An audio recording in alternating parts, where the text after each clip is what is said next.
कई बार हम जीवन में धन तो बहुत कमाते हैं, लेकिन धन हमारे पास टिकता नहीं।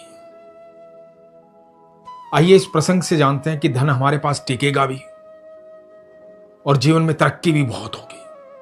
बड़े ध्यान से प्रसंग सुनिएगा, बड़ा ही अद्भुत प्रसंग है। हरे कृष्ण दोस्तों, मैं हूं अनुज शर्मा। एक बार हुआ यूं कि भगवान श्री कृष्ण और अर्जुन सुबह सैर पर जा रहे थे।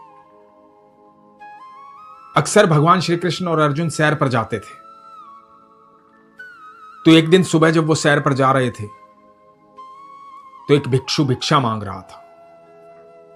कह रहा था कि धन की बहुत जरूरत है, घर के हालात खराब है, कुछ धन दे दो, मेरी मदद कर दो, मेरी मदद कर दो। तो भगवान श्री कृष्ण ने उसकी तरफ देखा, अर्जुन ने भी देखा और श्री कृष्ण सैर करते हुए आगे बढ़ने लगे। अर्जुन ये देख करके व्याकुल हो गए। अर्जुन की समझ में नहीं आई कि भगवान श्री कृष्ण ने उसकी तरफ देखकर भी उसे अनदेखा क्यों कर दिया।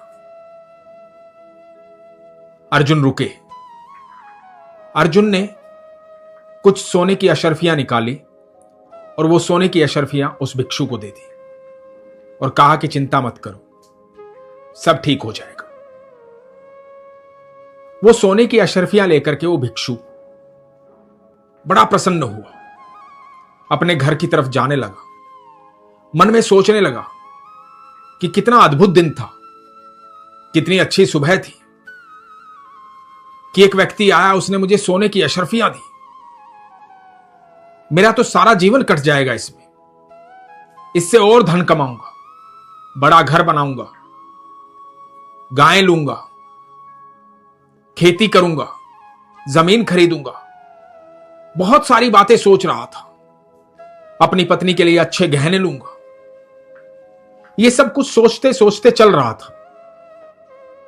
अचानक से रास्ते में एक चोर आया। चोर ने देखा कि ये अपने आप बड़बड़ाता हुआ जा रहा है, बड़ा प्रसन्न है, खुश है, जरूर इसके पास कुछ होगा। चोर ने आकर के इसको पकड़ लिया और कहा कि जो कुछ भी तुम्हारे पास है निकाल कर मुझे दे दो।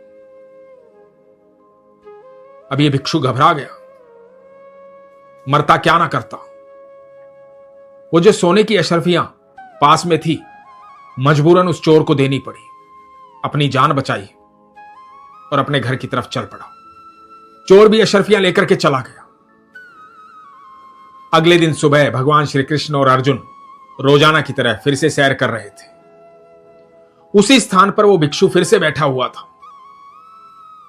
भिक्षु को देख करके अर्जुन हैरान हो गया। अर्जुन ने सोचा कि कल इसे सोने की अशर्फियां दी थी, वो इसके जीवन के लिए पर्याप्त थी, इसके लिए सारे साधनों की व्यवस्था कर सकती थी। तो आज फिर क्यों ये भिक्षा मांगने आ गया? और आज भी ये उतनी ही पीड़ा में है जितनी पीड़ा में कल था। अर्जुन ने भगवान श्री कृष्ण की तरफ देखा। श्री कृष्ण चलते हुए आगे बढ़ गए। अर्जुन आज भी हैरान था। अर्जुन इसके पास रुका और अर्जुन ने कहा कि क्या हुआ, कल मैंने सोने की अशर्फियां दी थी, तुम आज भी इस तरह से पीड़ा में हो, क्या बात हुई? तो इस भिक्षु ने बताया कि कल जब मैं सोने की अशर्फियां लेकर जा रहा था तो रास्ते में चोर मिला। चोर मुझे जान से मार देता, इसलिए मुझे अशर्फियां देनी पड़ी और मेरे पास कुछ नहीं बचा। मैं आज भी उसी पीड़ा में हूं जिस पीड़ा में कल था। अर्जुन को बड़ी दया आई। अर्जुन ने कहा कि ठीक है, कोई बात नहीं।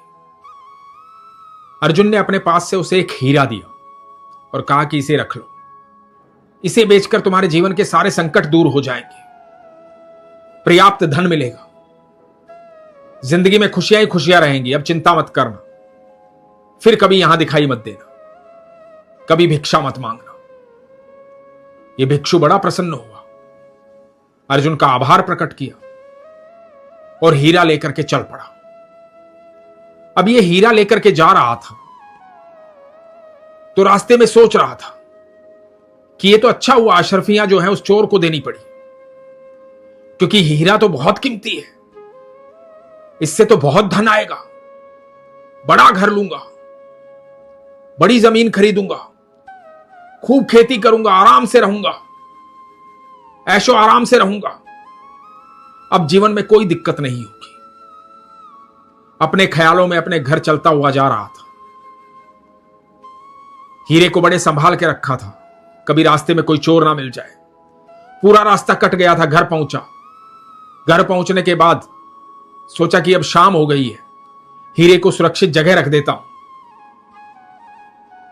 तो घर में घुसा। जब घर में घुसा तो देखा कि एक मटका रखा हुआ है, जिस मटके का इस्तेमाल काफी दिनों से हुआ नहीं।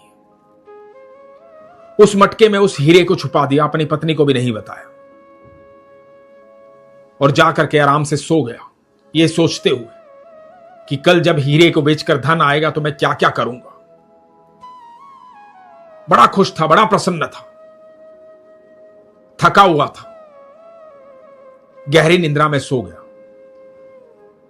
सुबह इस भिक्षु की पत्नी उठी। पत्नी ने देखा कि भिक्षु सो रहा है, चुपचाप उठी, मटका उठाया, पानी भरने जाने लगी। घर से जैसे ही बाहर निकली, ठोकर लगी और मटका टूट गया। मटका टूट गया तो वापस घर में आई और नजर गई उस मटके पर जिसमें हीरा रखा हुआ था। अब पत्नी को तो यह बात पता नहीं थी। पत्नी ने वो मटका उठाया, मटका उठा करके नदी की तरफ बढ़ चली, पानी लेने के लिए जाने लगी। सुबह सुबह का समय था, थोड़ी सी रोशनी थी, थोड़ा सा अंधेरा था। मटके को नदी में डुबोया पानी भरने के लिए। इधर मटके को नदी में डुबोया पानी भरने के लिए, हीरा मटके से निकल करके पानी में बह गया और पत्नी जो है मटका पानी का भर के घर ले आई। अब सुबह जो ये भिक्षु उठा, बड़ा प्रसन्न था। इसने देखा मटका अपने स्थान पर नहीं, घबरा गया। पत्नी से पूछा कि यहां मटका रखा था, वो कहां गया। पत्नी ने बताया कि आज सुबह इस तरह से मटका फूट गया था, इसलिए दूसरा मटका ले गई। यही मटका था तो इसको ले गई थी पानी भरने के लिए, इसमें पानी भरकर लाई हूं। भिक्षु ने जाकर के मटके में देखा, मटके में हीरा नहीं था। भिक्षु समझ गया कि हीरा मेरी किस्मत में ही नहीं था, मेरा नसीब ही बहुत खराब है, मेरे जीवन में खुशियां है ही नहीं। बड़ा दुखी हुआ, परेशान हुआ और फिर निकल पड़ा भिक्षा मांगने के लिए। इधर सुबह रोजाना की तरह भगवान श्री कृष्ण और अर्जुन अपने महल से सैर पर निकले थे। अर्जुन ने देखा कि आज फिर वही भिक्षु बैठा हुआ है, उतना ही परेशान, उतनी ही पीड़ा में। अर्जुन से रहा नहीं गया। अर्जुन ने भगवान श्री कृष्ण से कहा कि माधव, मैं 2 दिन से देख रहा हूं, मुझे ये भिक्षु दिखाई देता है, आपको भी दिखाई देता है, लेकिन आप सैर करते हुए आगे बढ़ जाते हैं, मैं इसकी मदद के लिए रुक जाता हूं। मैंने इसकी परसों भी मदद की, कल भी मदद की, लेकिन ये आज भी यहीं बैठा हुआ है। ये आज यहां क्यों बैठा हुआ है? ऐसे कौन से इसने कर्म किए कि इसको बार बार यहां आकर के बैठना पड़ता है? मैं इसके जीवन में खुशियां देना चाहता था, मैंने सोने की अशर्फियां दी, कल मैंने हीरा दिया, आज फिर यहां बैठा हुआ है। माधव मुस्कुराए। माधव ने कहा कि चलो आज मैं रुकता हूं और कुछ देता हूं। माधव और अर्जुन उस भिक्षु के पास गए। माधव ने 2 सिक्के निकाले, साधारण सिक्के, उस भिक्षु को दिए। भिक्षु ने वो 2 सिक्के देखे, चेहरे पर उतनी खुशी नहीं आई। माधव और अर्जुन आगे बढ़ चले। भिक्षु ने 2 सिक्के लिए और चल पड़ा अपने घर की तरफ, मायूस होकर के कि आज ना सोने की अशर्फी मिली, ना हीरा मिला, मिले तो साधारण सिक्के, क्या करूंगा इनका। मन परेशान था कि आज का दिन तो बड़ा बेकार निकला। रास्ते में उसने देखा कि एक मछुआरा जो है एक मछली पकड़ कर ला रहा है। मछली बड़ी तड़प रही है। इस भिक्षु को दया आ गई। इसने सोचा कि यह मछली तड़प रही है, मछुआरा ला रहा है, मछुआरे को दया नहीं आ रही है। तो इसने मछुआरे को रोका और मछुआरे को कहा कि इसको छोड़ दे। मछुआरे ने कहा कि क्यों छोड़ दूं, बड़ी मेहनत से लेकर आया हूं। तो भिक्षु ने कहा कि कितने की है ये? तो मछुआरे ने कहा 2 पैसे की। तो भिक्षु ने सोचा कि वो 2 पैसे उसके तो किसी काम के थे नहीं, उसने मछुआरे को दे दिए और मछुआरे से कहा कि ये लो, मुझे मछली दे दो। वो 2 पैसे मछुआरे को दिए और मछली ले ली। मछली लेकर के उसे प्यार करता हुआ नदी की तरफ ले गया। वो तड़प रही थी। मछली को नदी में छोड़ दिया। मन में यही भाव था कि चलो आज मैंने इस मछली की जान बचाई। मेरे तो काम के थे नहीं वो 2 पैसे, लेकिन इसके तो काम आए। देख रहा था कि मछली नदी में कूद कर कितनी खुश थी। मछली ने डुबकी लगाई, मछली फिर बाहर आई। ये भी बड़े प्रेम से उसे देख रहा था। जब मछली दोबारा बाहर आई तो उसने एक हीरा उगल दिया, वही हीरा जो अर्जुन ने भिक्षु को दिया था। इस भिक्षु ने वो हीरा उठाया, बड़ा प्रसन्न हुआ, जोर जोर से चिल्लाने लगा, मिल गया मिल गया मिल गया मिल गया। ये इतना जोर से चिल्ला रहा था कि पास से ही वो चोर जा रहा था। उस चोर ने देखा कि इसने शायद मुझे पहचान लिया है, इसलिए चिल्ला रहा है कि मिल गया मिल गया मिल गया। और आज तो मेरे पास हथियार भी नहीं है, ये लोगों को इकट्ठा कर लेगा, मुझे पकड़ लेगा और मुझे सजा दिलवाएगा। इससे पहले जाकर के मैं इससे क्षमा मांग लेता हूं। चोर भाग करके इसके पास आया, इसके पैरों में गिर गया और कहा कि मुझे क्षमा करना, मुझसे गलती हो गई थी उस दिन, मुझे क्षमा करना, मुझे सजा मत दिलवाना, मुझे बंदी मत बनवाना। ये लो तुम्हारी सोने की अशर्फियां। और चोर ने निकालकर वो सोने की अशर्फियां दे दी। भिक्षु बड़ा हैरान था। हीरा भी मिल गया था, सोने की अशर्फियां भी मिल गई थी। इधर भगवान श्री कृष्ण और अर्जुन ये सब देख रहे थे। तो भगवान श्री कृष्ण अर्जुन की तरफ देख करके मुस्कुराए।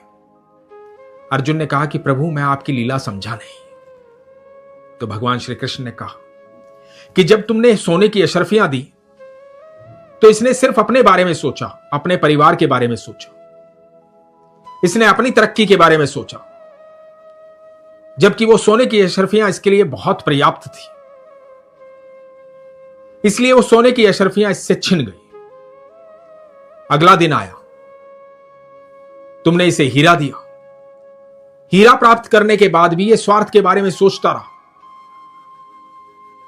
सारी रात स्वार्थ से बाहर नहीं निकला, स्वार्थ के बारे में सोचता सोचता सो गया। इसलिए वो हीरा भी इसके पास नहीं टिका। जब मैंने इसे आज 2 सिक्के दिए तो इसके मन के भीतर कोई स्वार्थ नहीं था। ये सोच रहा था इनका क्या करूंगा। इसने देखा एक मछुआरा मछली लेकर आ रहा है, मछली तड़प रही है। इसे लगा कि इस मछली को जीवन दान देना चाहिए। इसने वो 2 सिक्के मछुआरे को दिए, मछली ले ली। पहली बार इसके मन में यह भाव आया कि मुझे किसी और के लिए कुछ करना चाहिए। पहली बार यह स्वार्थ के बारे में नहीं सोच रहा था, स्वयं अपने बारे में नहीं सोच रहा था, इसने किसी और जीव के बारे में सोचा। जब इसने किसी और जीव के बारे में सोचा तो इसे सब कुछ प्राप्त हो गया। यह आपके कर्मों पर निर्भर करता है कि आप कैसे कर्म करते हैं। इस प्रसंग से हमें 2 बातें सीखने को मिलती हैं। पहली तो ये, जब तक ईश्वर की मर्जी नहीं होगी तो कोई भी आपकी कितनी भी मदद करना चाहे, कोई आपकी मदद नहीं कर सकता, क्योंकि ईश्वर की मर्जी के बिना पत्ता भी नहीं हिल सकता। वो चाहे तो पल भर में आपका जीवन बदल सकते हैं, वो चाहे तो पल भर में आपका गुम हुआ वापस लौटा सकते हैं, सारे सुख आपकी झोली में भर सकते हैं। लेकिन वो चाहेंगे कैसे? वो तब चाहेंगे जब आपका मन सरल होगा, सच्चा होगा, आपके भाव सच्चे होंगे, जब आपके जीवन में आप निस्वार्थ भाव से रहेंगे, दूसरों की मदद करेंगे, सिर्फ ये नहीं सोचेंगे कि सब कुछ मैं हड़प लूं, सब कुछ मैं पालूं, सब कुछ मेरा है। जब आप इस मैं से बाहर निकलेंगे, भगवान श्री कृष्ण कहते हैं वासुदेव कुटुंबकम, सारी पृथ्वी एक परिवार के समान है, सारा जगत एक परिवार के समान है। यह परिवार भगवान श्री कृष्ण का है। हमें सिर्फ अपने बारे में नहीं, पूरे परिवार के बारे में सोचना चाहिए। मैं हमेशा कहता हूं कि जब आपकी मूलभूत आवश्यकताएं पूर्ण हो जाए तो दूसरों की मूलभूत आवश्यकताएं पूर्ण करने में उनकी मदद करनी चाहिए। कई बार लोग सोचते हैं कि मेरे पास धन नहीं है, मैं दान कैसे करूं।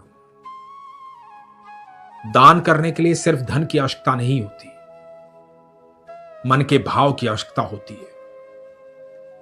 आप अपना कर्म दान कर सकते हैं, अपना वक्त दान कर सकते हैं, आप किसी की मदद अपने मीठे बोल से कर सकते हैं, उसके साथ खड़े रह सकते हैं। और जब आपके पास धन हो तो धन से भी मदद कर सकते हैं। मन में भाव होना चाहिए दूसरों की मदद करने के लिए। यकीन मानना, मानव सेवा ही माधव सेवा है। जब किसी जीव की आप सेवा करते हैं तो आप माधव की सेवा करते हैं, और जब माधव की सेवा करते हैं और माधव प्रसन्न होते हैं तो आपकी सुख सुविधाओं में, धन संपत्ति में, ऐश्वर्य में कभी कमी नहीं आती,